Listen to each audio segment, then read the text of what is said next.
કચ્છમાં હવામાન ખાતા દ્વારા વરસાદની આગાહી વચ્ચે અબડાસા તાલુકાના નલિયા અને તેની આજુબાજુના ગ્રામ્ય વિસ્તારમાં વરસાદના હળવાથી ભારે ઝાપટા પડ્યા હોવાના અહેવાલ મળે છે અને વરસાદના કારણે ખેડૂતોને પારાવાર નુકસાન થયું છે.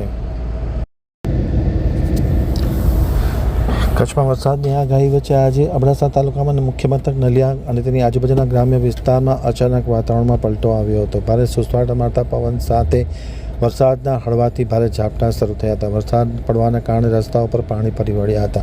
સૌથી મહત્વની વાત એ છે કે છેલ્લા કેટલાક સમયથી માવઠાની પરિસ્થિતિ વચ્ચે ખેડૂતો ઝીંક ઝીલી રહ્યા છે. આવી પરિસ્થિતિમાં વરસાદ પડતાની સાથે ઊભા પાકને પારાવાર નુકસાન થઈ રહ્યું છે. ખેડૂતોને આર્થિક મોટો ફટકો પડી રહ્યો છે. આજે પણ અબડાસા પંથકમાં સવારથી જ વાતાવરણમાં પલટો આવ્યો હતો અને નલિયા અને તેની આજુબાજુના વિસ્તારમાં વરસાદના હળવાથી ભારે ઝાપટા પડ્યા હોવાના અહેવાલો મળી રહ્યા છે.